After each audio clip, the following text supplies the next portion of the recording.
शाकान्वितमस्तु हे कृष्ण करुणा सिंधु दीनबन्धो जगत्पते कोऽपि शाकोऽपि कान्ता राधाकान्त नमोऽस्तुते तप्तकाञ्चन गौराङ्गी राधे वृन्दावनेश्वरी वृषभानुसुते देवी प्रणमामि हरिप्रिये वाञ्छकल्पतरुभ्यश्च कृपासिन्धुभ्येव च पतितानां पावनेभ्यो वैष्णवेभ्यो नमो नमः जय श्री कृष्ण चैतन्य प्रभु Nityanand Shri Advaita Gadadhar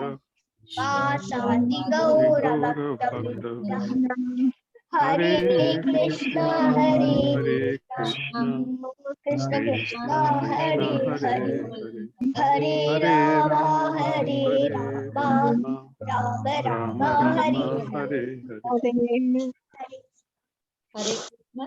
Thank you very much, Ashwin, for the beautiful Manglacharan.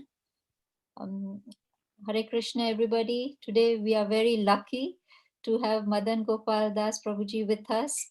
We were just thinking of him yesterday and missing his association. We were at the end of the class, we were remembering him, and so lucky we are that he's able to join us today. So thank you, Prabhuji, for joining us all the way from New Jersey. Dandavat Pranam, Prabhuji. Please accept our humble obeisances on behalf of everybody from this group, and we really miss you. So you should at least try to give us one day regularly if possible.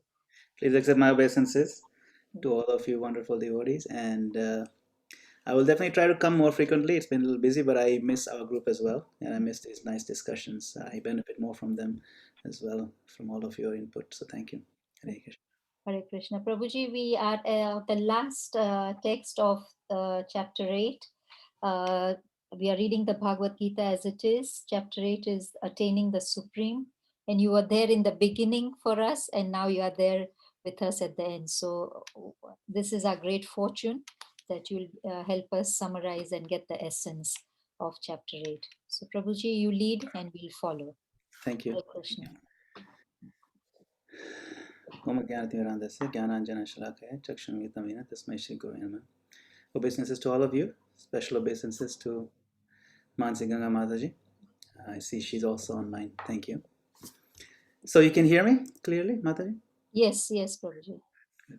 So what I was thinking is we could do an overview of the chapter. The chapter isn't very long at all, and it'll only take a few minutes to do the full overview. This way we can recoup and see the whole overarching theme of the Gita in the 8th chapter.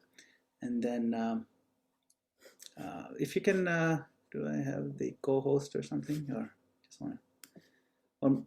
Let me see if I can share the screen here.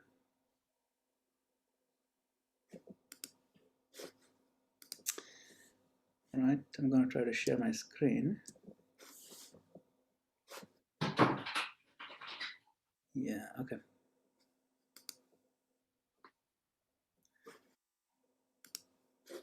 Thank you. You can see my screen? Yes, Prabhuji. All right.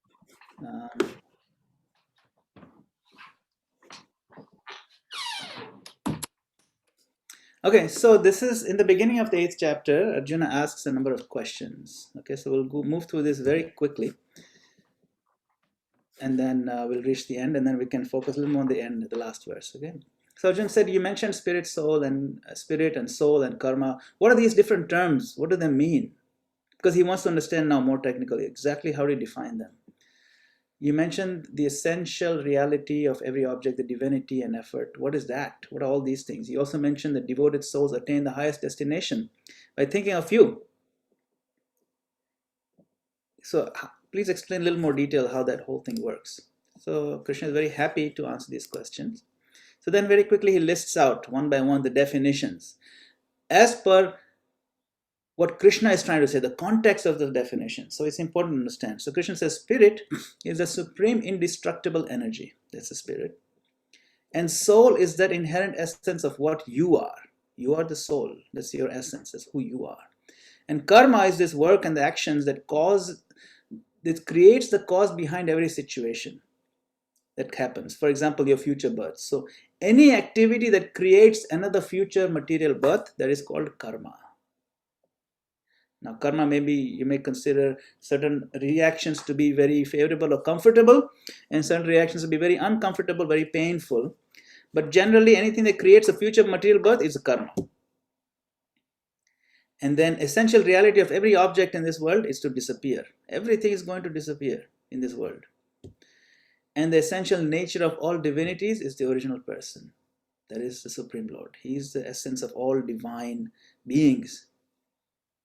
And what is the essence of all efforts? What is the main essence of where is everybody really trying to work for? They may know it, they may not know it, but actually everyone wants Krishna. And the real essential effort and the goal of any properly directed effort is Krishna himself, who is the soul of all souls. So this is how Krishna very quickly summarizes these very key points. Okay? So it is said that those who are devoted to you will attain you. How is that? Right? So remember this chapter is what? Attaining the Supreme. So how do we attain you? So this is how you can choose your afterlife. So there's a person dying over here. And Krishna says that whatever you think of at the end of your life determines the type of existence you get in the next life. This point we've made repeatedly. If your mind is fixed on me at the end of your life, you will attain my own nature without doubt. My own nature means you'll come to my abode. That's spiritual nature. So Arjuna might was thinking, well, what if I think of anything and everything throughout my life, but at the end of death, end of life during the time of death, then I'll think of you. Is that going to work? And Krishna says, that's impossible. Doesn't work like that. Because at the moment of death, only spontaneous, unstoppable thoughts will fill your mind. If you wish to remember me at that moment, you must practice remembering me throughout every moment of your life. And wrap your mind and intellect in me by living your life according to my instructions. Then you will attain me. Because you're always thinking of me. Will Krishna be pleased when I do this? Yes, he will. Will he not be pleased? Okay, he won't be pleased, but I'm so struggling with it. But still you're thinking of what Krishna will be thinking of you. Whether you do it right way or the wrong way, if you're trying to live according to his instructions, we end up thinking of Krishna. You see? So have no doubt about it. If you practice uniting your thoughts to me, without wandering to other topics, focus on Krishna, then your thoughts will carry you to me, the paramount divine person. Okay, good point. How should I actually practice thinking of you, my Lord? Okay, let me give you some details then. Contemplate, think deeply of the divine qualities of the paramount person. He is ingenious, he is ancient. We can think of how genius Krishna is, the way he creates everything. He's the oldest of the old, so he's ancient. The leader of all, of course. He's subtler than the subatomic particles because he goes down very small. And he maintains everyone. He's amazingly beautiful. He's radiant like the sun and beyond all darkness. And how to focus? Invest the power from your breathing into the area between your eyebrows and keep these divine thoughts, these contemplations in your mind, always up to the very end. This yogic meditation will be very powerful because it is empowered by devotion. It will take you to the paramount person. That's how that works. Okay, so a lot of details Krishna has given. What is the essence of all these details? Essence is this. Always remember me with constant, undivided attention. That is the essence. Always remember Krishna, never forget Krishna. If you do this, my friend, you will gain me quite easily. Whatever it takes to remember Krishna constantly and with attention. Whatever it takes. You change your life, you mold your life, you drastically change or gradually change, doesn't matter. Somehow or other, think of me constantly with undivided attention. Then you will gain me. Then what happens? When you achieve me, My dear devotee, you will never again achieve another birth in this house of suffering and impermanence. Your soul will blossom into the fullest perfection of topmost achievements. You'll be so blissful. That is the highest of all achievements, not winning the Olympic gold medal or the Nobel Prize or the Pulitzer Prize, any of these top world prizes, nothing compared to the highest achievement of actually being genuinely Krishna conscious. It's a very great achievement. It's not easy, but if we do make it, it's the topmost of all achievements. Okay, that's fine, but it's almost like you're saying that, having another birth is a bad thing. What is wrong with that? Especially if it's a nice heavenly birth. I mean, right now I'm struggling here on earth, stuck in Eldoret, and have to deal with all this dust and everything. But maybe next life, if I'm born in a heavenly planet, what's wrong with that? I live for 10 million years and life is so beautiful, a beautiful body, everything taken care of nicely. What is wrong with that? It's not, life has ups and downs. You just deal with it. It's not a big deal. What's wrong with having another birth? Krishna says, every heavenly planet up to and including Brahmas is a place from which you must again return. They're places of misery. That's just the way it is. It's nothing permanent. It's the impermanence that's the issue. The soul is permanent, but the situation that you put yourself in, they are full of impermanence, ups and downs, unnecessary. That's not where you belong. That's why you're always uncomfortable. You are eternal and your situation is not. But when you come to me, Arjuna, my dear cousin, you will never return. Then becomes a permanent situation, and finally the fish is in water. The eternal soul is in an eternal position, eternal situation. That is why another birth is not good. But many people think that heaven is eternal and Brahma never dies. Some people do. The misconception is there. Yes, maybe, but that's a misconception. But those who know, the wise people, they know that Brahma's day lasts for 1,000 eons, which seems like a long time. 1,000 yuga cycles, that's just his one day. And so does his night. And when his day begins, all the creatures of the world become manifest. When his night begins, they dissolve and demanifest. Again and again they dissolve with his dusk and awaken with his dawn. Bhutva bhutva praliyate. Again and again, this happens all the time. See, if in one day of yours, it's like one tiny fraction of a second for Brahma. Does he ever die? Yes, Brahma dies too. And with him the entire creation dissolves. But beyond Brahma and his destructible universe is an eternal, indestructible, non-material reality. It is never destroyed even when everything else is annihilated. If it is beyond Brahma, then who is the Lord of that realm? That famous place, Krishna says, the imperishable, non-material, supreme destination from which no one comes back. It is my supreme abode, Golok. How can I attain it? That supreme person is supreme abode is attained only by love, and not just any ordinary love, but pure love without ulterior motive. That is a kind of love. It's a very high standard to go to Golok, Vrindavan, to go to the spiritual world. And what inspires such purity of love, undeviated to any other person or thing, not distracted by anyone else, only to Krishna? What can inspire that purity? Think deeply about this, Arjuna. When you realize that the Supreme Person is within the core of everyone, permeating everything, how would it be possible for your love to be diverted to any other person or thing? When you understand this reality, then your love will be properly placed. So can you tell me a little bit more about this destination from which no one comes back? So this is towards the end of the chapter now. So it says there's two paths. The path which leads to that spiritual destination is bright. It's a bright path. It takes one past the gods of fire, light, daytime. You move through that bright path, waxing moon and northerly sun. The path that leads back to the material world is dark, quote unquote dark. It comes from the lunar heavens and takes one past the gods of smoke, night, the waning moon, and the southerly sun. There have always been these two paths, the bright one going upwards and the dark one going downwards, right? The bright path leads toward the spiritual goal from which there is no return. The dark path takes one back to rebirth. So Arjuna says, wow, that's a lot of details, it seems like, so many. So Krishna is just describing poetically what the two paths look like, really. And Krishna says, yeah, there's details, but the main point is this, okay? The essence of what I'm trying to tell you about the two paths is that go for the bright path. And what is a bright path? Unite your heart to mine.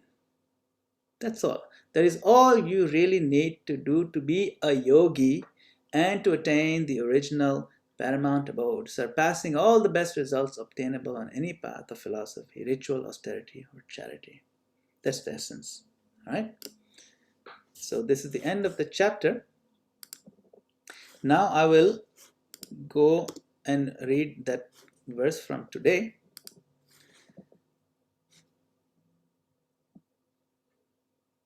So we are on 827. Naite Sri Partha Janan Yogi Muhyati Kaschana Tasmat Sarveshu Kaleshu Yoga Yukto Bhavarjuna. Translation and purport by His Divine Grace A.C. Bhaktivedanta Swami Srila Prabhupada. Srila Prabhupada ki jai. Although the devotees know these two paths, remember the bright path and the dark path. Devotees know about them and they know of these details that Krishna talks about. They are never bewildered. Therefore, be always fixed in devotion.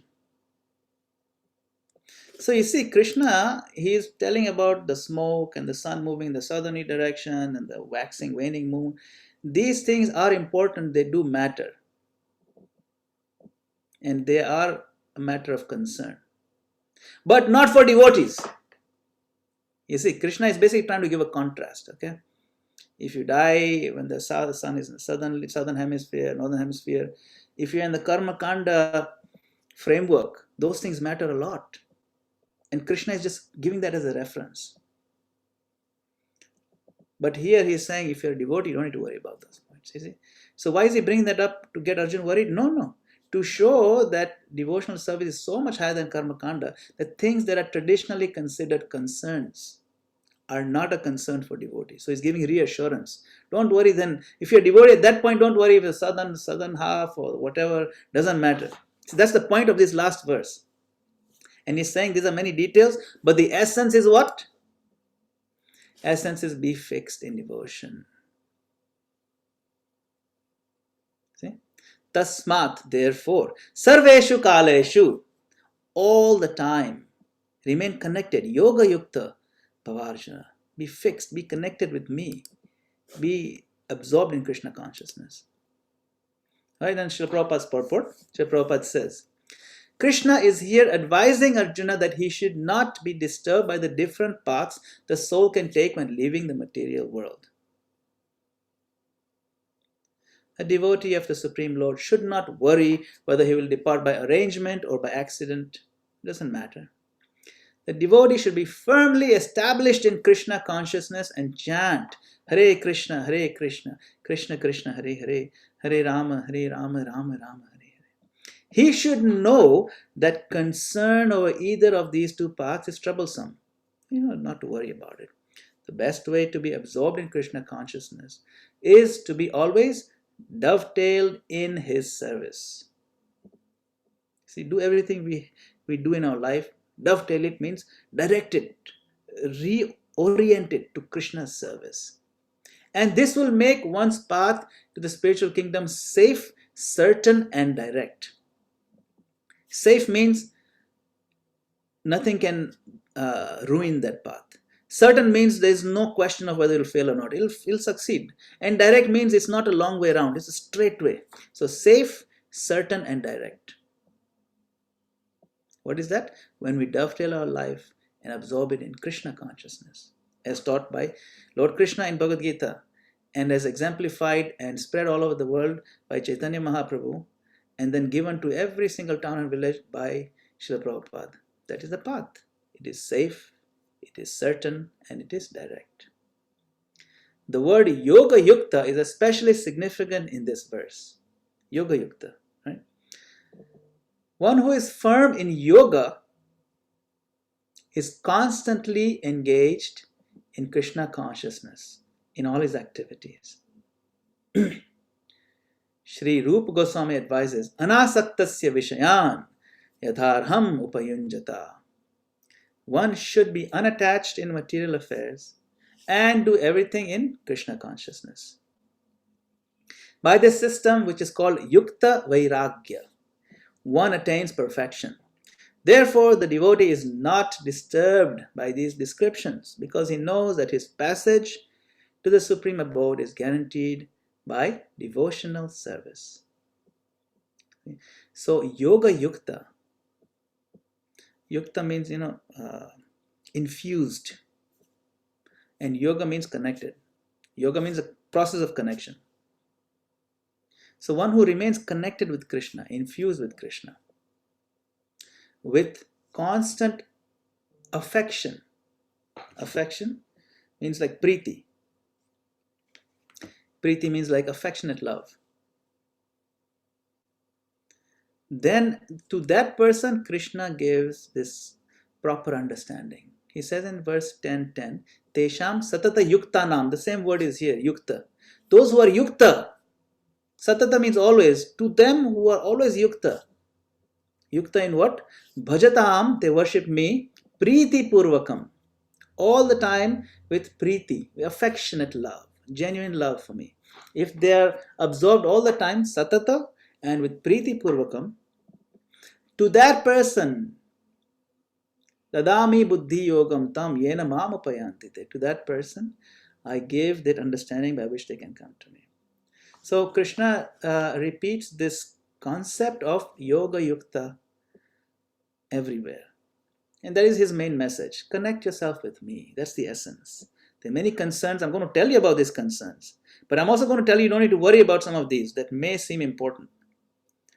My main point is remain focused on the main goal, essence, which is connect your mind, your heart, your intelligence to me, thoughts of me. Engage your body, your words, your time, your resources in serving me. You will be happy immediately, and in the future you'll attain the Supreme. Okay, so that's how this chapter is titled, Attaining the Supreme, and he's given the essence of how to do that, and that's how we'll end on verse number 27. Okay, so we're at 27 today, right? And then next time we'll continue and we can do the next verse, text 28, all right, which kind of wraps it up. Okay, so we can pause here for more discussions or comments. Today is 28. I'm sorry. Sorry, what's that? Today is 28. Oh, okay. So, yeah, I think in the message you sent me 27. That's fine. We can do 28 also. 28. Let's read that. Vedeshu yajneshu tapaschu chaiva dhaneshu yat punya phalam pradishtam atyeti tat sarvamidam viditva yogi param sthanam paiti chadyam. Translation and purport. A person who accepts the path of devotional service is not bereft of the results derived from studying the Vedas, performing sacrifices, undergoing austerities, giving charity, or pursuing philosophical fruitive activities. Simply by performing devotional service, he attains all these, and at the end he reaches the supreme eternal abode. So he gets all these other benefits. Okay? So many things, right? Study Vedas, performing sacrifices, so many great things that people will focus their whole life on. But Krishna says, if you do bhakti, you'll get all the results of these other items. You won't be bereft, you won't be left out. There's a fear of missing out. Don't fear missing out. You'll get everything. Because bhakti is like having $1 million. And $1 million contain $20 also, and $1,000 also. It's all within the $1 million package. So you don't say, I have $1 million. What about that $20? That other one I get $20. But $1 million has everything. That's the point. Purport. This verse is a summation of the 7th and 8th chapters, which particularly deal with Krishna consciousness and devotional service. One has to study the Vedas under the guidance of the spiritual master and undergo many austerities and penances while living under his care. A brahmachari has to live in the home of the spiritual master, just like a servant, and he must beg alms from door to door and bring them to the spiritual master. He takes food only under the master's order, and if the master neglects to call the student for food that day, the student fasts. These are some of the Vedic principles for observing brahmacharya. So Srila Prabhupada now is giving an outline of what it means to actually study the Vedas. So much austerity is required, so much discipline is required. You don't complain. If the guru doesn't feed you that day, you fast. That's it. You don't even ask for food. Only if the guru gives you food, you eat. That's it. It's very austere. And observe brahmacharya, cleanliness, so many austerities one must do. That's what actually means to study Vedas. After the student studies the Vedas under the master for some time, at least from age 5 to 20, that's the time frame for studying, he becomes a man of perfect character. Study of the Vedas is not meant for the recreation of armchair speculators, but for the formation of character. Study is not Vedas. You can't just do in a big sofa in a library somewhere or in someone's your room, and there's a bookshelf full of books, and then there is a glass of whiskey over there, and smoking a cigar and going through the pages, and that's not that is right then and there. There's no character. The point of Veda is to improve one's character, not to speculate how they must have lived in India. That's not the point. It's to improve ourselves. After this training, the brahmachari is allowed to enter into household life and marry. When he's a householder, he has to perform many sacrifices. It's not that after householder, forget everything. No. Every day he must do some sacrifices so that he may achieve further enlightenment. He must also give charity according to the country and time and candidate, discriminating among charity and goodness, passion, ignorance, as described in Bhagavad Gita. He must know so many things. He must do a lot and give a lot. This is a proper human civilized life. Then after retiring from household life, upon accepting the order of Vanaprastha, he undergoes severe penances. Again, austerities, back to the forest. Vanaprastha means entering back in the forest, where he did his brahmachari studies. Living the forest, dressing with tree bark, not shaving, etc. By carrying out orders of brahmacharya, householder life, Vanaprastha, and finally sannyas, one becomes elevated to the perfectional stage of life. The whole system is very tough. It requires amazing focus. Some are then elevated to heavenly kingdoms, and when they become even more advanced, they are liberated in the spiritual sky. Either impersonal Brahmajyotir or the Vaikuntha planets or Krishna Loka. This is the path outlined by Vedic literatures. Seems very tough. And no scope for us even to do 1% of that whole thing in the modern context, especially the way we live. So then how does Srila Prabhupada give us some relief? He says, the beauty of Krishna consciousness, however, is that by one stroke, by engaging in devotional service, one can surpass all the rituals of the different orders of life. You can surpass it. One stroke, absorbing our life in Krishna consciousness.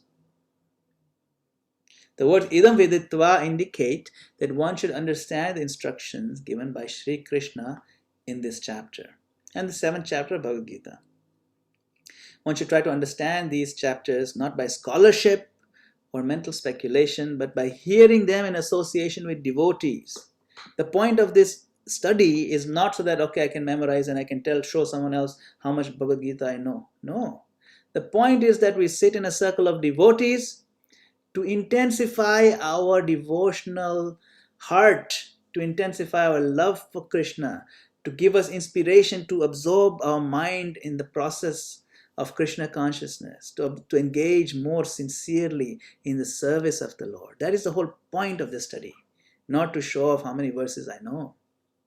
See, it's not by scholarship or mental speculation. So chapters 7 through 12 are the essence of Bhagavad Gita. 7 through 12, remember this is the center core. The first 6 and the last 6 chapters are like coverings for the middle 6 chapters, which are especially protected by the Lord. If one is fortunate enough to understand Bhagavad Gita, especially these middle 6 chapters, in the association of devotees, then his life at once becomes glorified, beyond all penances, sacrifices, charities, speculation, etc. For one can achieve all the results of these activities simply by Krishna consciousness. One who has little faith in Bhagavad Gita should learn Bhagavad Gita from a devotee. Because in the beginning of the 4th chapter it is stated that Bhagavad Gita can only be understood by devotees. No one else can perfectly understand the purpose of Bhagavad Gita. One should therefore learn Bhagavad Gita from a devotee of Krishna, not from mental speculators. This is a sign of faith. When one searches for a devotee and fortunately gets a devotee's association, one actually begins to study and understand Bhagavad Gita. By advancement in the association of the devotee, one is placed in devotional service. And this service dispels all one's misgivings about Krishna or God and Krishna's activities, form, pastimes, name, and other features. After these misgivings have been perfectly cleared away, one becomes fixed in one study. Then one relishes the study of Bhagavad Gita and attains a state of feeling always Krishna conscious. In the advanced stage, one falls completely in love with Krishna. This is the highest perfectional stage of life. This stage of life enables the devotee to be transferred to Krishna's abode in the spiritual sky, Goloka Vrindavan, where the devotee becomes eternally happy. So what is the goal? To fall completely in love with Krishna. Thus ends the Bhaktivedanta purport to the 8th chapter of Srimad Bhagavad Gita in the matter of attaining the Supreme. Hare Krishna. Okay, so we can have discussions, comments, questions, etc. at this point. Hare Krishna. Thank you very much, Prabhuji. Are there any questions or comments? Then no questions on the chat, but you can unmute and ask your questions.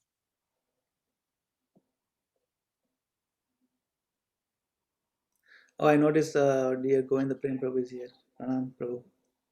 Hare Krishna. So happy to see you. Hare Krishna. Okay, Yes. question from Dennis. Well, it's not really a question. Yesterday, I tried to be part of the meeting. And before I continue, Hare Krishna. Hare Krishna. So I tried yesterday, but it wasn't convenient. But today I'm able to be with you, and I count it as a Krishna's blessing. And I'm extremely honored to be part of this. And I know that I'm going to advance spiritually. I'm still a neophyte in this. I'm in Kenya. And it really doesn't matter. I'm extremely blessed to be here. So let's continue. Please enlighten me further. I'm here and I'll make it whenever I can. Hare Krishna. Thank you, Dennis. Those who are in Kenya are very fortunate because Srila Prabhupada set his lotus feet on the land of Kenya twice. And our beautiful deities, Shri Radha Banki Vihari, are living in Kenya. And we have other deities in Mombasa and Kisumu and other places at the temple. So Kenya is a very blessed land from many, many angles. So you're very fortunate, Prabhu, Dennis Prabhu. So we hope you can continue joining and studying Srimad Bhagavad Gita. Thank you. I have a question. Haribol, Prabhu. Go ahead. My question is that attaining the Supreme, so sometimes in our practice of devotional service, sorry, I have a very bad cough, that we have so many things in the mind. So how is it that when the time of death comes, we'll be able to really filter out all those other things and just focus on Krishna? Can you give us some practical advice as a practicing devotee? You're very senior. How can we really filter out all those other things, and at the point of death, we can just be ready to focus on Krishna? Yeah, that's a very good question, very good point, and a major concern. At the time of death, it's a very disturbing situation, the time of death, actually. One, because, first of all, we may not know when the death is coming. Sometimes we do. Sometimes, if you have some terminal illness, we know, okay, next couple of months, I'm gone for sure. But sometimes it'll happen very quickly. In any situation, whether it's happening quickly or whether it happens slowly and painful, whatever, doesn't matter. It is always a very disturbing situation. It involves typically some physical pain is involved. We may not have ability to use all our senses, may not have even ability to sing or chant or call out to the name of the Lord. It happens. It's not, death time is very difficult. And forget about the physical impediments, like you mentioned. The main thing is the mental process. All kinds of thoughts come up. All kinds of concerns come up.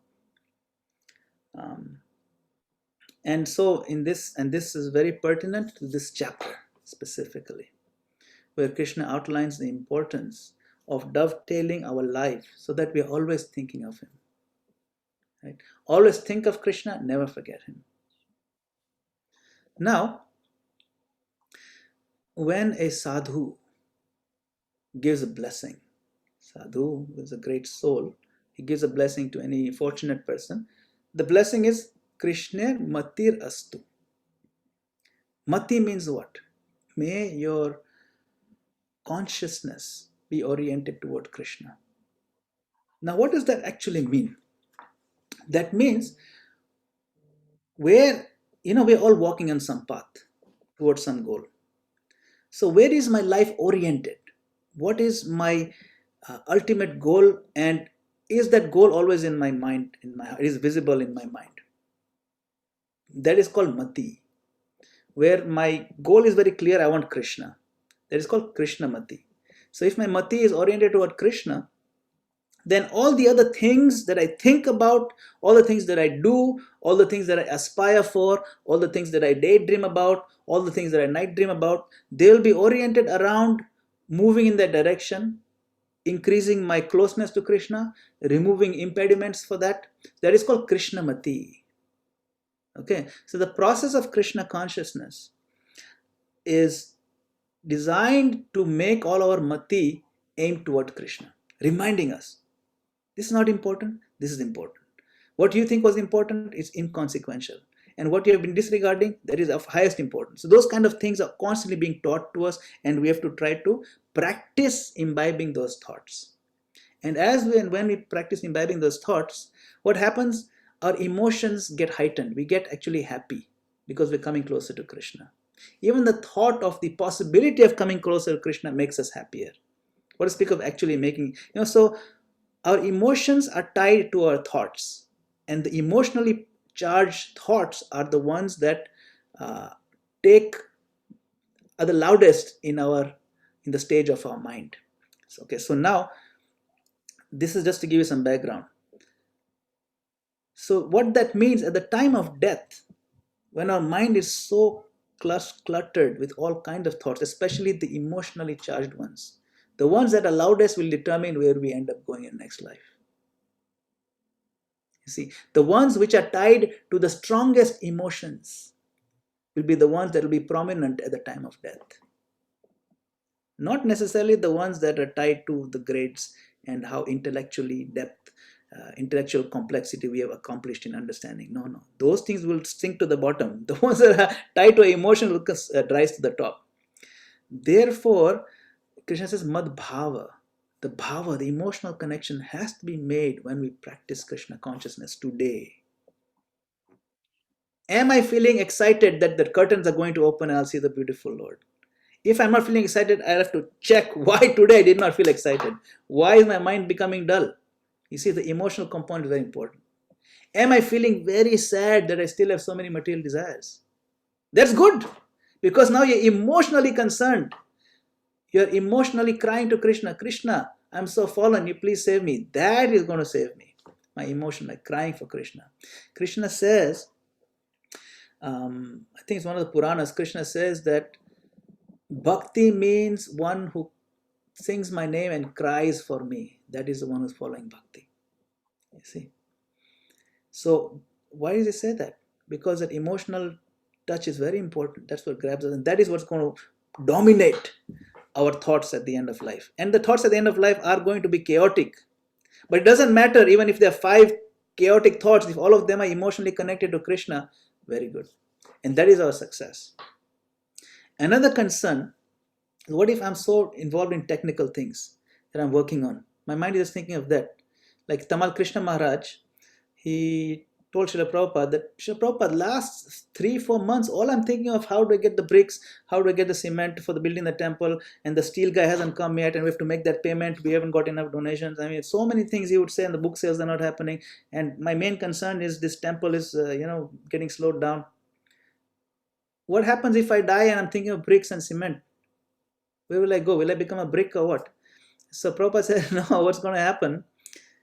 Because we are absorbed in serving the Lord sincerely,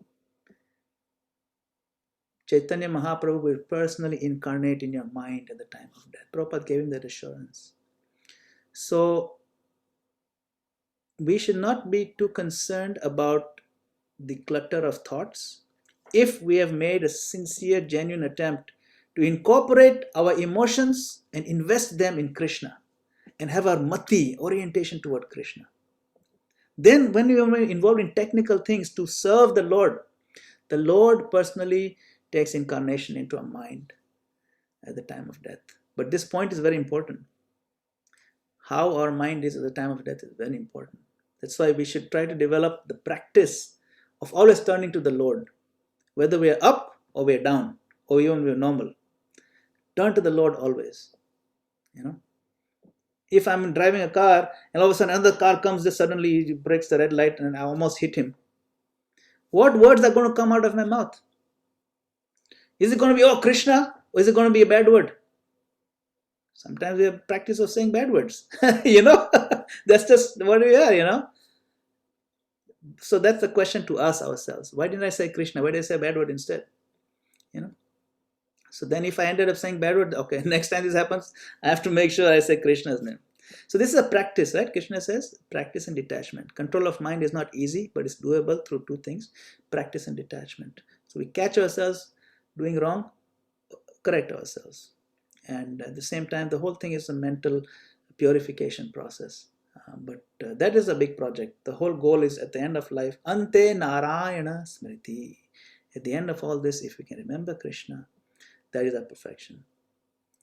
And if we cannot because of the way we lived our life, Krishna will give us another opportunity and we continue where we left off from. But thank you for your question. Very good question, Prabhu. Hare Krishna. I hope it satisfies your heart somewhat. Mansi Ganga Mataji, pranam.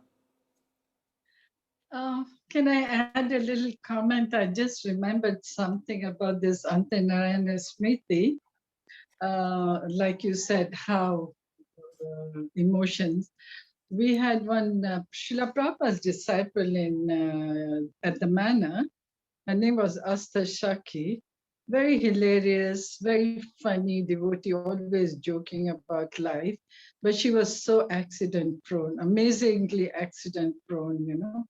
So one time she was in hospital. When I looked at her, I thought, oh my God, I used to see this, the comics, you people won't know, there was a comic called Beano or something.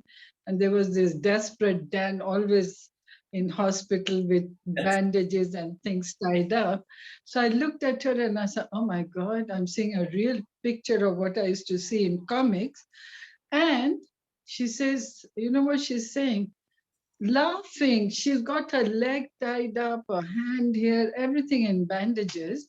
She said, do you know why Krishna has given me another life? When the car was rolling and I was thinking, I am supposed to remember someone. Imagine she's thinking I'm supposed to remember someone, but I couldn't remember Krishna. And with all that accidental, I mean, you can't imagine the picture, the way she was in the hospital. Literally, she should have been a dead person. But she's laughing and saying, I couldn't remember Krishna. That's why Krishna has given me another life. The way devotees see life and death, as you were mentioning, I just remember, it's so clear in my mind, the way she was laughing and joking. Every time she met with accident and she would laugh about it. And saying that Krishna gave me one more life to remember. So Krishna is so kind. And she says, I'm thinking I must remember someone, but I couldn't remember. Can you imagine? Anyway, just the whole thing, this answer you were giving, and I just thought, I would like, besides Dennis, who just came on Thursday to Eldred when I was in a rush to leave, I couldn't give him time, but he took books, he gave a donation, and he's so keen on learning. And I gave him the Zoom. I said, better get on to that, then you will learn. And Leah is also from Eldred. Both are Kalinjin. Eldred has some special potency. Then we have Vaikunta today. I should really thank her for being, I think, almost the first time. She may deny, but this is probably, if not the first, the second or third time. And I have Jane, our Jane model. If she's there, Jane, you should show yourself. Seriously, we call her Jane model. Is the first time she's attending, and I'm honored and flattered. Pranali Narmada is a good girl. And I have my own niece, Anam Khan. You know, she's Anamika, married to a Muslim, so her name is Anam Khan.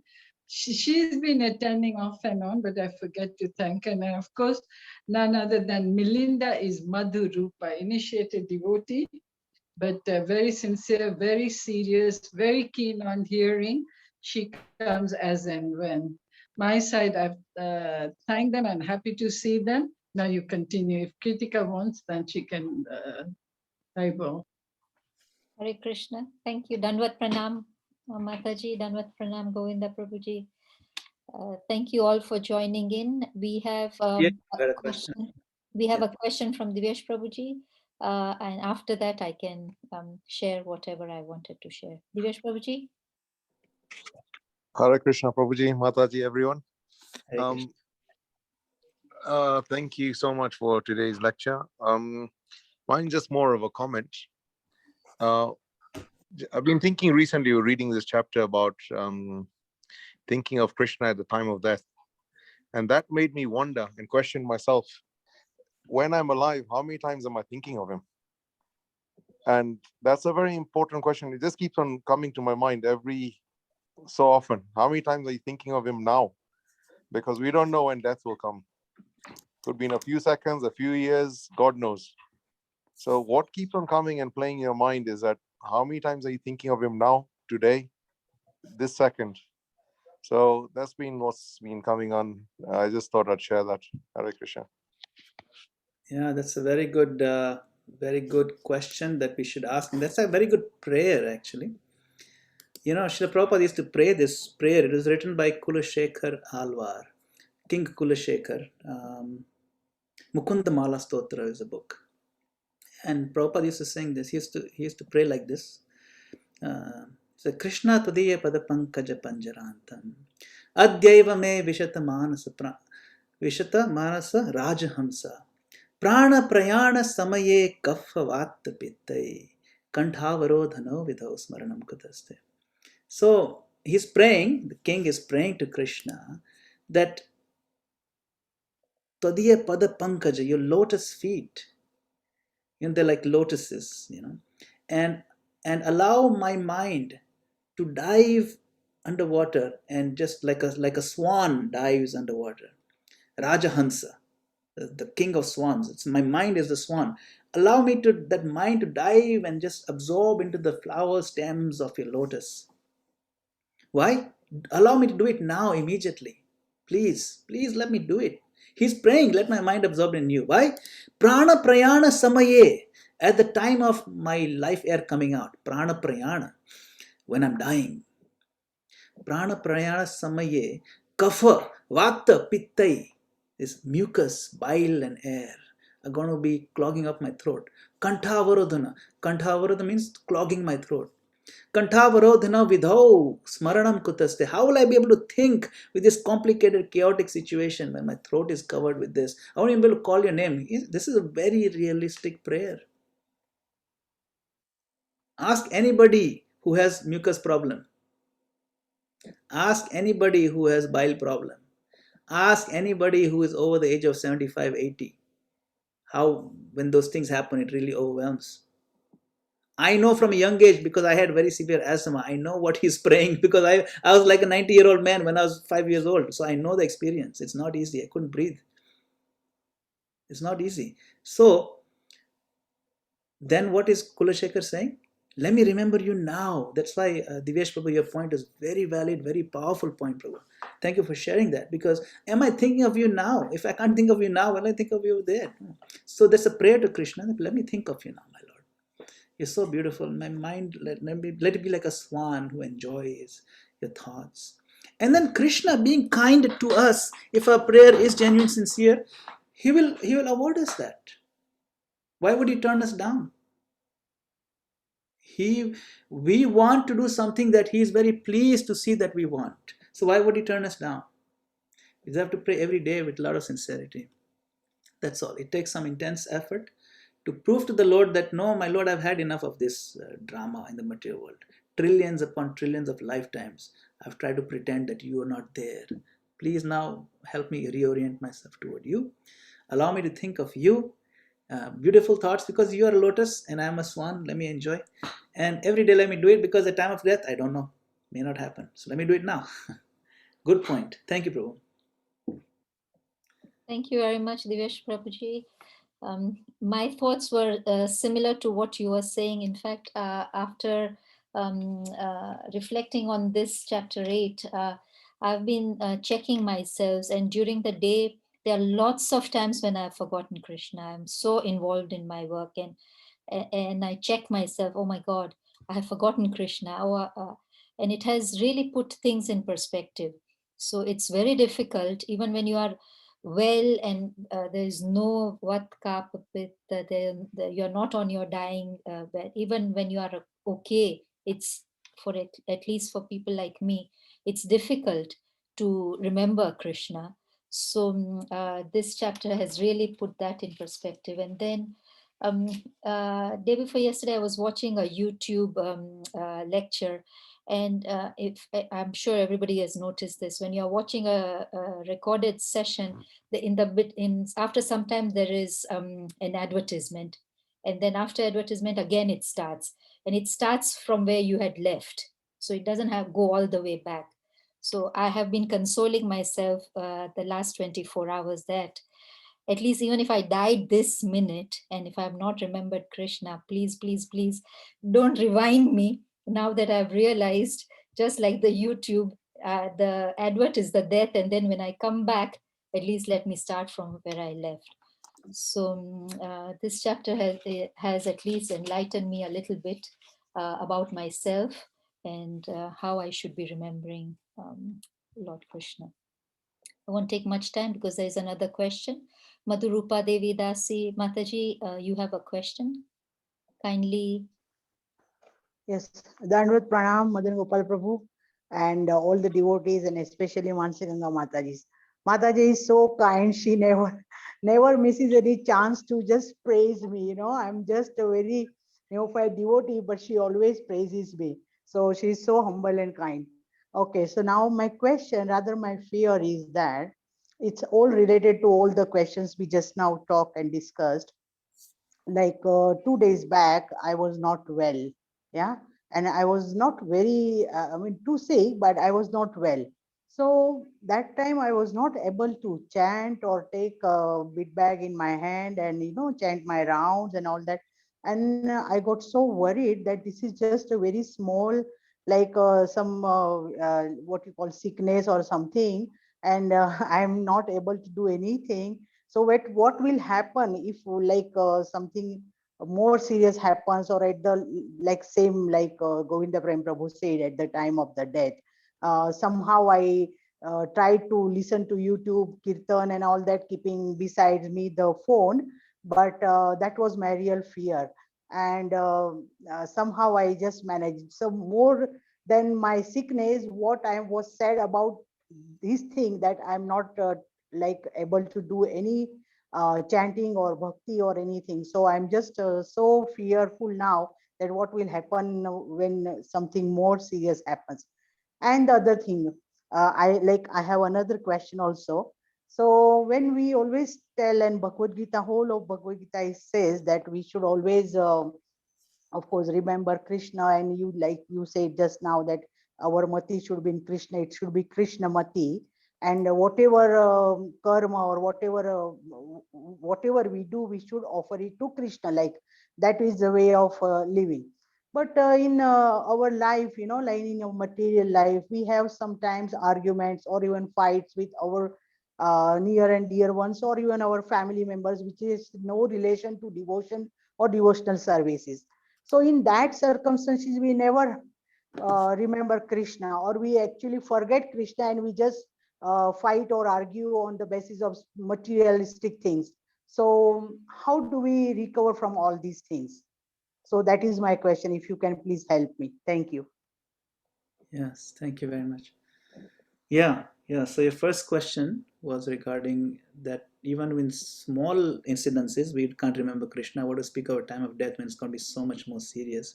Yeah. Question is that we get so emotionally involved and overwhelmed by little silly fights we have with our family members sometimes, and it's very heavy, sometimes very heavy, that we can't think of anything, we only think of that only. It's true. Mm. It's true. And it is very serious, actually.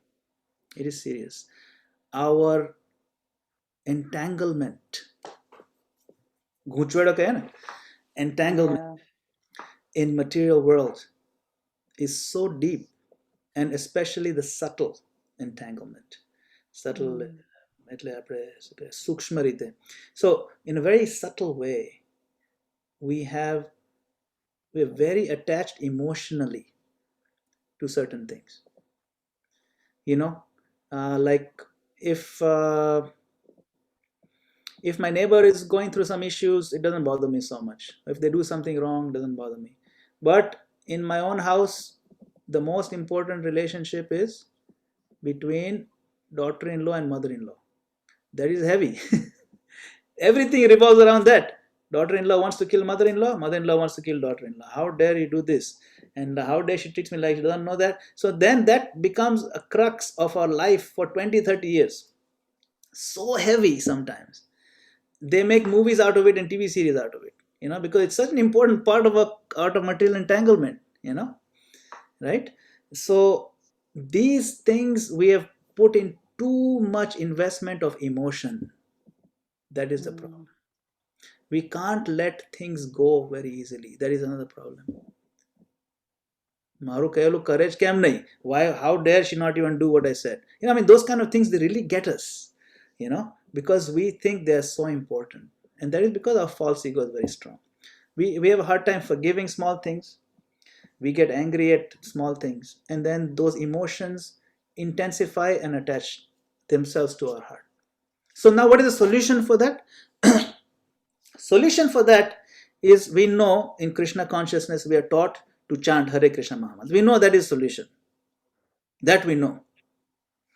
What we don't know, or what we may not apply, is that when we chant Hare Krishna Mahamantra, we have to chant with enough intensity to wash out the ill effects of those other emotions.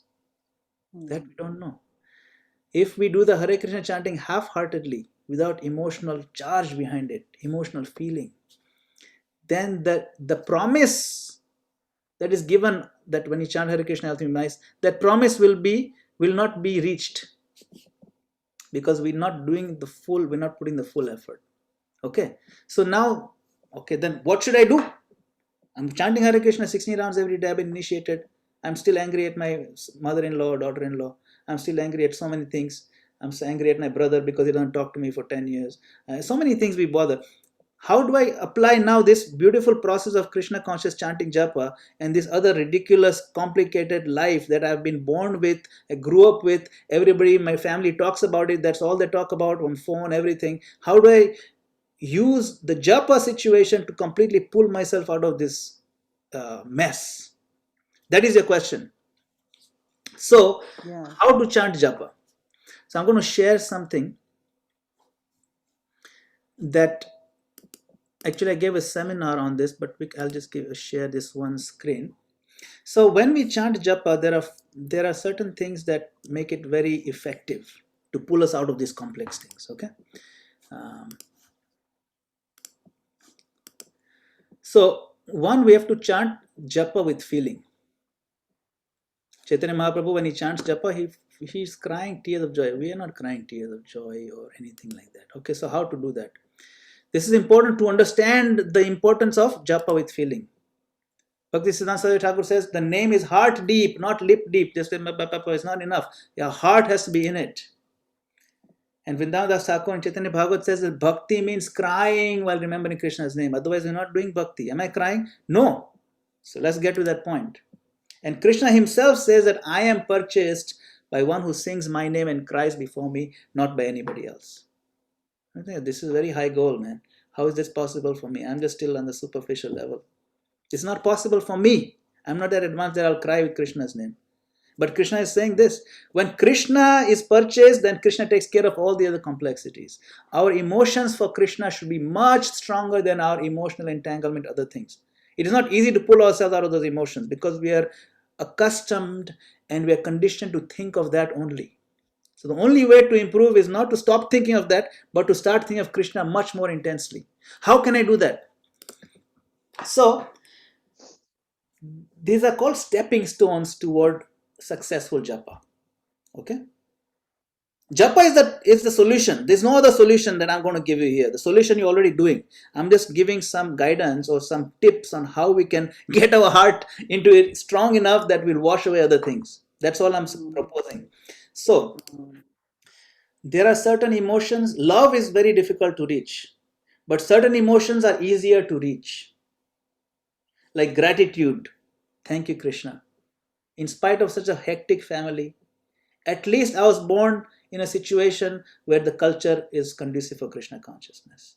I have a human body. I have a fairly healthy body. I have devotional service available to me. I have japa process. I was got initiation. I have devotee friends. Thank you so much. I could have been so much worse. Thank you, thank you, thank you. So when we find ways to thank Krishna, then our heart starts crying a little bit. We have to get that moving. We have to get the gratitude there. Love is very hard, but gratitude is easy. You see? Appreciation. Appreciate Krishna, what he's done for us. Appreciate other people, what they do for us. Appreciate how Krishna has laid everything out so nicely. Even appreciate bad things that happen to us. Appreciate them. It taught me a lesson. That is also emotional. And remorse. My Lord, I'm very sorry I wasted my life. Hari Hari Bifale Janama Gavayu. Right? I wasted my life. Radha Krishna na bhajiya. Janiya Shuniya Bishakhayu. I knowingly drank poison. Please, I'm so sorry. So this is easy emotion to reach. We can easily dive into that remorse because real. I wasted my life. We can see I wasted my life. So these are easier to reach. When we intensify and invest our emotion in this while chanting and crying for Krishna, then these stepping stones can let us reach there. Otherwise, we can't go straight like that to love. So we have to put these. So I'm just going to stop that. But this is my suggestion is let us find ways in which when we chant japa that we focus on Krishna, focus on the name, hear clearly, and invest our emotion. Put us in a mood. My Lord, I'm yours. You are mine. Thank you. I'm appreciating everything. I want to love you, but I don't have love. I'm more distracted by other things. And I'm sorry about things that I did. So these emotions, if we invest in them, as taught by our acharyas in the bhajans, this is not something I'm making up. This is just essence of bhajans of our acharya. That is what they have. Then we can absorb ourselves. Then gradually, then that chas bhi kabhi dahi thi, sas bhi kabhi bahu thi, all that stuff, they'll go away. You see, right? I hope that helps, Mataji. Yes, yes, sure. Thank you. Hare Krishna, Prabhuji. Divyesh Prabhuji has a question. Hare Krishna, Prabhu. Hari Bol, Prabhu. My question just similar to this family problems and what Mataji was saying. What happens if somebody steps onto criticizing, say, a religion or a movement? Does that give us a right to beat him up? Or sometimes the emotions come. I mean, in the same way, I mean, Krishna fought a war with his relatives, physically or even up to the point of killing. Sometimes when people do speak like this, you get those emotions. And you feel like maybe beating the hell out of that person. But is that what we should do, or what's the solution? Hare Krishna. Yes, good question. And we have to judge very carefully the situation. That is where expertise of handling situations comes in. If someone is just doing something to evoke or provoke you to fight them just for the sake, they don't care about the actual stuff being discussed. They just know, if I tell this about Hare Krishna people to Divyesh, he'll get very angry. Let me just let's bully him a bit. So your sense of judgment will come into play here. Is it worth getting into a fight? What is the point of getting into a fight? Yes, it is shastrically supported that if someone offends another devotee, offends Krishna conscious, offends Krishna, one should fight with him. And in some cases, it is required. Fight meaning, what is recommended is that one, this is in Shastric recommendations, is that one should, if the person is having an argument and is open to hearing you, then you should be able to very thoroughly defeat the argument with logic and reason. That is where your expertise comes in learning Shastra, learning how the world works, learning language of the other people, context, all those things. You become expert at it, then you defeat that person with a cool mind. If you lose your mind, then you lose the game. You see, if you lose your temper, you lose the game. So if with a cool mind you can defeat the other person, everybody's watching will realize that, okay, wow, this guy he really knows what he's talking about. He doesn't get shaken. And they'll be impressed by your ability to not lose your temper. So sometimes having a fight doesn't mean that always you lose your temper. Not necessarily. More cool you keep, the other guy get more provoked. And then he'll himself keep quiet. So you have to judge the situation, whether it's worth getting an argument, whether it's worth fighting, and if it is worth, then do I have enough ammunition, understanding, and language and depth to argue with a cool mind? So those are the kind of things we can do. And sometimes someone can say, these Hare Krishnas, I don't think they're very sincere, and you can sometimes to just if there's nothing to do with anything, you just want to let it go. It's okay. Some people you can say, actually you're right. You can agree with them. They'll be surprised. Some of them, some are sincere, but some, who knows what their motives are. It's a very big world, very big society. It's just the way world works. Sometimes that's all it takes to defuse the situation. You can say 100% of everybody who comes is not going to be 100% pure. But the fact that they came to Hare Krishna temple and took the name of Krishna, whether they are heroes or villains, they will all get some benefit. There is no doubt about that. So you can find some way to diffuse it also. It's not necessarily everything has to be a fight. You see, so we have to find some judgment and balance on that to see what will make the most sense. Ultimately, couple things are important. We don't lose our temper. We don't get our faith shaken. And if we have gotten defeated by them philosophically, then it's important for us to now retreat and discuss with other senior devotees. I couldn't defeat that person philosophically. What are these points? Where did I lose? So then we become stronger. So there are many ways to deal with these things. We may not always win. Remember, it's a battle out there. So that's how we grow. And we should also, this is an opportunity for us to get stronger and try to maintain our temperament, temper. So there's many ways to approach it. But generally, it is advised to approach the path of goodness. And mode of goodness means keeping a cool head. This is a bigger discussion, Divyesh Prabhu. There's a lot of scenarios, but this is just some general tips I can offer. Thank you, Prabhu. Hare Krishna. Hare Krishna. Hare Krishna, Mansiganga Mataji, you have unmuted. Yeah, I'm burning after hearing Madhu Rupa. It's so recent, and I'm sure everyone will be shocked that I'm asking this question. But let them be shocked that I can get my answer. Talking about arguments and fights and things. I came from Eldred to Nairobi because, Madan Gopal, we've opened up this center in Juja, Yeah. It's literally my heart and soul. I came all the way, having made a program that we have programmed on Friday and Wednesday, Tuesday. So I had told Govinda that I'm going to do the program on Friday and the Tuesday. So you've come with this mindset. when you come here, Govinda, no, you cannot go, it's COVID. You ask Umapati, no, it's COVID. Then Lavanga, I thought, okay, maybe he'll agree. Oh no, you just take. I'm still seething with anger. I'm just thinking, is this our philosophy that we just sit in our rooms and worry about COVID or go out and fight on the battlefield? I'm ready to die with COVID, but be on the battlefield. And I can't overcome my anger. From yesterday it has started till now, my anger is exactly what it was yesterday. I just can't seem to come to terms that how I was stopped from a preaching program. Okay, enlighten. As everyone is asking, I am seeking it desperately. I'm not pretending, I'm not being humble. I'm really, because even Umapati, same thing, oh, Corona. You know this Juja thing, if I was to listen to them, no, you can't start now, it's Corona. Wait till next year. I said, I'm not waiting. Umapati, can you promise I'll live till next year? So he couldn't answer. So I started in October end, November, December. Now we are looking for a bigger place. We've already found a bigger place. I wait for Corona, we would have not started. Already 10, 12 people are regular. They came to the Nairobi temple last Saturday. And then now again, Corona. It just makes me so sick hearing Corona, really. So can you enlighten me? I'm still seething with anger. Is that the Bengali Corona? Tumi Corona.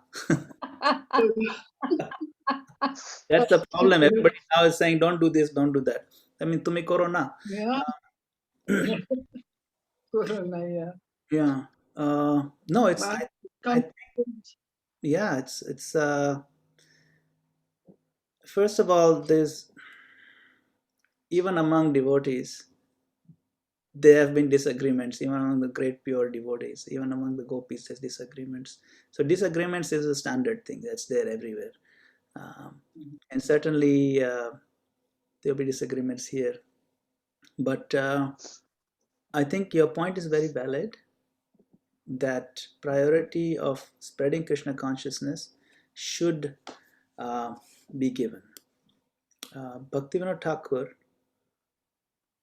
Bhaktivinoda Thakur, there was a plague in India also, and Bhaktivinoda Thakur said, that we should go do kirtan during the plague. And they did kirtan in the street to street. They even entered houses and did kirtan, and the plague went away. I think it was Bhaktivinoda Thakur, or Prabhupada narrates this story, that there was a plague in India, and the devotees went out during the plague. And I posted this story just last March when this Corona thing was coming out, and everybody appreciated it. That's very important.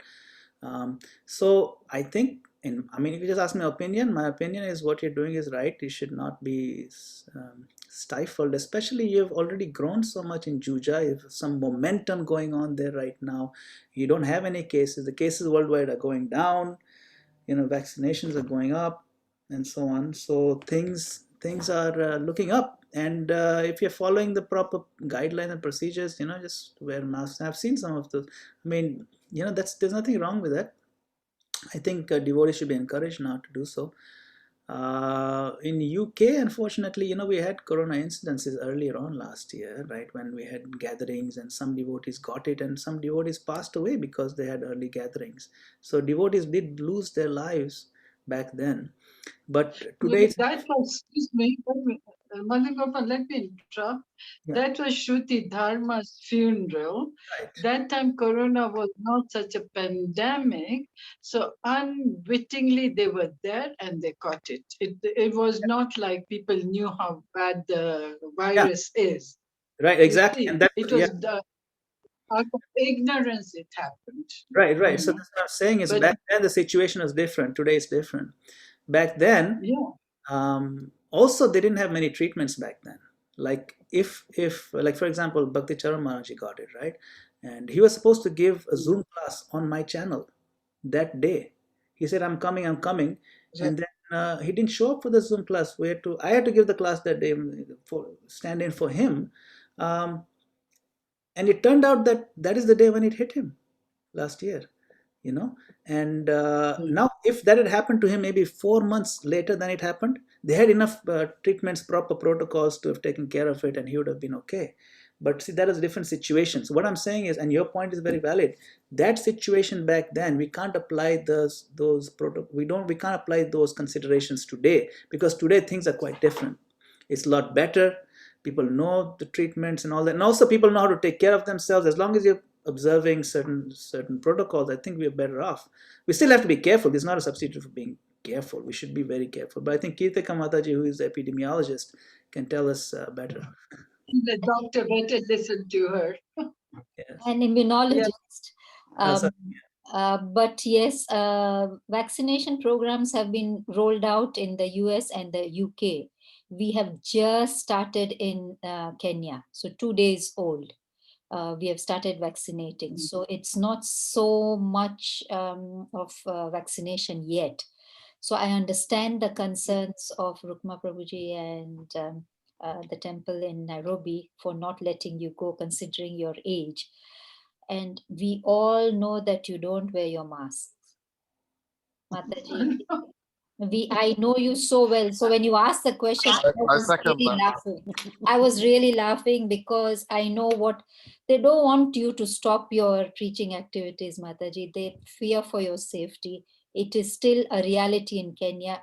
In Kenya, we are still 6 months behind. We don't have to give up. Are there cases in Kenya? How in terms of cases and So deaths? they have started increasing now. Like when it is 100, that 100 people died in the UK and Kenya, you'll hear one person dying in Kenya. But those are not true numbers. Oh, So like yesterday, they said there were 10 people dying. So which means it's a great number. It's tenfold 10. And the vaccination process has just started. I mean, even my colleagues in my department haven't had their vaccination yet. They'll have it at the end of the month. So it is still early days. It is like 6 months before in UK and US, the situation in Kenya. I already got my vaccination. I got mine last. Even I got my You got yours, first dose, but not everybody in Kenya. but you got AstraZeneca, right? No, Today, President Magufuli of Tanzania passed away, and yeah. he was very much against this thing. He was saying, "You believe in Lord because everything is dependent on Lord," and he passed away. I think I just heard the news about half an hour ago, so it's going on there. So Yeah, very much. So Madan Gopal Prabhuji, I beg to be different your opinion, and please let's not send Mansi Ganga Mataji. She doesn't obey rules. Okay, see, I didn't know that part, so it's good you're telling me that. Benson, we will not allow anybody into the room who have not got a mask. Meaning, I have to put one for them to be allowed. Told Benson, don't allow anybody who is not with a mask. You know, I find it, my niece is writing, I'm also a rebel. I also don't like wearing a mask. She just wrote, we are born practically May, 28, 29, she writes, I'm also a rebel. But my point is, see, it's not I want to get into a place to die of corona. But my point, Madan Gopal answered this question. This is what my challenge is. Already Krishna has decided how I'm going to die or not. Madan Gopal, yes or no? Doesn't he know how I'm dying? Madan Gopal? Yes. Let me. There's a very nice statement by Srila Prabhupada on this point. I think he mentions about being, whether Krishna, how Krishna protects and all that. I think this was a post that I put in here. So this is Srila Prabhupada, that book, Perfect Question, Perfect Answers. Srila Prabhupada says, so long as you are in the material world, you cannot neglect physical laws. Suppose you go to a jungle and there's a tiger. It is known that it will attack you. So why you should go voluntarily to be attacked?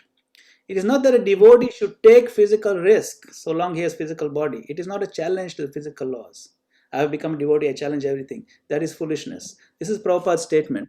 So Prabhupada is also urging us to also apply proper judgment, it's true that Krishna is fixed when we're going to pass away and all that, but at the same time, Prabhupada doesn't urge that, we go into the forest when we know there's a tiger there. So yes, so point is that if you are having the programs, the proper protocols, you should go ahead and do them. But if you have been loose with the rules, then you should be a little more strict. I think that was a Kirtika Mataji's point, that the concern is, so if you're having like we have programs here. Tommy, Programs, mask blinded me. What's that? No, I do forget the mask. I'm not going to deny. However, I know I have to take precaution. I don't want to be a burden financially and physically. So of course I have to protect myself. But not. Yeah. My point is, if I die with corona, no power on earth can save it. I mean, I'm like I said, I'm not going to put my hand into fire to get burned. Right. I can take all precautions. If that's my karma, I will die of corona sitting in my room. Right or Yeah, but the probability of that is much lower. If you're going to be sitting in your room, probability of catching it. But the your point is valid. This is not a simple, straightforward answer, and especially we feel very stifled by some of these things. Especially when we feel that we've already come so long. Like Juja, we started not even a year ago, right? no, in November, to be precise, November, December, January, February, and we've already looked for a bigger place. At least 30 people can be housed. Yeah. So yeah, I mean, definitely we have to balance both sides of the equation. The fact that also, because I stuck my neck out, and that's why we got. Otherwise, if I was to listen to Mapati and Govinda, we would be waiting another say. Like Kirtika said, is correct, Madan Gopal.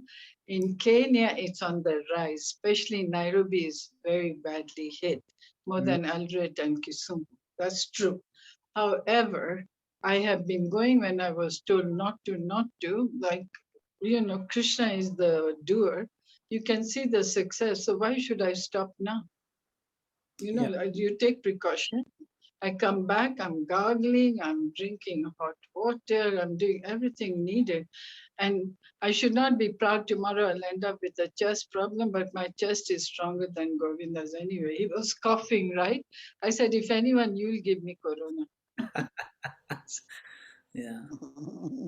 He comes to Eldoret and he falls sick. So you don't measure the biological age, measure the, what do you call it, the health factor. The lung Touch wood till date, capacity. I think. You are Sorry? measuring the lung capacity. The lung capacity.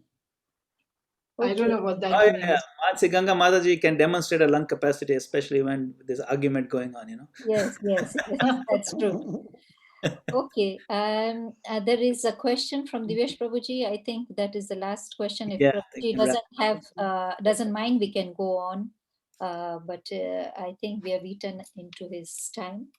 Divesh Prabhuji, please ask. And then I think Narmada Mataji is signaling. Mataji, would you like to ask a question as well? No, I wanted to speak to Mansi Ganga. Okay. We won't be able to win, but if we united, we'll be able to win her. And she has not to go because people need her more. Then she becomes stubborn. Exactly. I'm very happy. For long terms, we need her. Mataji, you can do a virtual session with Juja. How I'm doing this from all over the world. There are other ways of doing it. Please stay. Another 2 or 3 months, you should be fine. Get a dose of vaccine for Mataji first, high priority dose. Yeah. Divesh Prabhuji, kindly ask your question. Sorry, Hare Krishna. Just on the issue of COVID, on one end, we're closing temples and people are all over the world saying, don't go to temples, don't go to prayer places. Yet on the same time, people are going to their businesses. So what's the difference? Yet the materialistic life is not going to offer you protection, yet this might. So there's this debate that goes on everywhere. So what is the right thing to do and what is the wrong thing to do? Hare Krishna. Yeah, I mean, the right thing to do is to do what makes perfect sense. If just because people are going to the businesses doesn't make it that particular thing right. Now, if a particular locality has a rule that it's okay to have your business as a restaurant running, but it's not okay to have your church or a temple running, that doesn't make any sense. I agree with you. It's very confusing. Why would they do that? If you can have social protocols in your business, then you can apply them in your place of worship also and go there. We have our temple open now. We have every Sunday, but we have very strict protocols. We only allow a few people at a time. You go take darshan, and we don't sit down for prasadam. We give them pack prasadam. Everybody wears masks, and then our class we have on Zoom. So we have everything, but we just do it properly. And now, vaccine is already being rolled out. My whole family is already vaccinated, including my son. So everybody has it, and they've already administered 100 million doses in America in just first few days. 100 million doses already administered. That's like more, 3 times population of Kenya or something like that. So it's eventually, by the time summer, or maybe in Kenya by September, October, I think everything is ready to go. Just have to be a little more patient. But Prabhuji, when you look at our religion, God is everywhere, even at home, in our hearts, in every single body or soul. There's a super soul. So does it matter? You can pray from anywhere in the world. Does it matter that you need to go to a temple to pray, or you can just pray anywhere? And if I understand correctly, it says you can make Vrindavan wherever you are. Yes, Kindly 100%. clarify. 100%. You can pray anywhere. You don't need to go to the temple to turn to the Lord. Most people don't die in the temple. You pray while wherever you are. But temple has its utility. There's a very powerful reason for temple's existence, right? Where you can go, you can see you can connect with the deities much nicer. You can get inspired by all the devotees coming together worshiping the Lord. Maybe you're not inspired by the deity, but it's inspired by the devotees. I remember one time I went to the deity and I saw, wow, very beautiful, and I was moved by the beauty. And then I turned around, there's an old lady devotee, and she was crying tears of joy, so much tears of appreciation. And then my heart got really moved, more than when I looked at the deity. I said, wow, this old lady is so much love for Krishna. Then my heart melted. I felt like crying too. So if it wasn't for the temple, I would not have seen that old lady. I would not have seen the deity and not have felt what it inspired, what it means to actually love Krishna. She had these thick glasses, her eyes looked so big because the glasses were so thick. She was at least 95 years old, wearing a white sari, very short, very skinny. But she was smiling and crying. So I said, wow, this is called devotion. So the temple brings certain devotees together to inspire each other and move each other's hearts. And when we work together, we develop love for each other also. And so there's a lot of dynamics that the temple offers us that we cannot get, in our individual homes. That's why it has a very strong utility. And why it's encouraged to build. We're building this temple back here. If you go to my website, iskonparsipping.org, you can see we've constructed quite a bit of the temple already, and we're spending $10 million to build this temple. It's not easy to do, but there has a lot of utility. So definitely it's a place for it. Okay, I think we can end over here. Thank you very much. Okay, let's all unmute and chant the Hare Krishna Maha Mantra once to glorify Prabhuji. Hare Krishna, Hare Krishna, Hare Krishna, Hare Krishna, Krishna Krishna, Hare Hare, Hare Rama, Hare Rama, Rama Rama, Hare Hare. Vanchakalpatarujaya kripa Sarvabhasya Kripa Sindhu Bhagavatam Pavanebhyo Vaishnavebhyo Namo Namaha. Srila Prabhupada ki, Yeah. Madan Gopal Prabhuji ki. Jai. Yeah. Thank you. Thank you So much for Thank you, coming Namaste. at such a short notice. And Thank sorry you. about the mix-up of the verse. I just used the yesterday's template. I got so excited and I just put your name. So I apologize. Thank you for inviting me, and Thank we'll you. see you next time soon. Hare Krishna. Hare Krishna. Hare Krishna.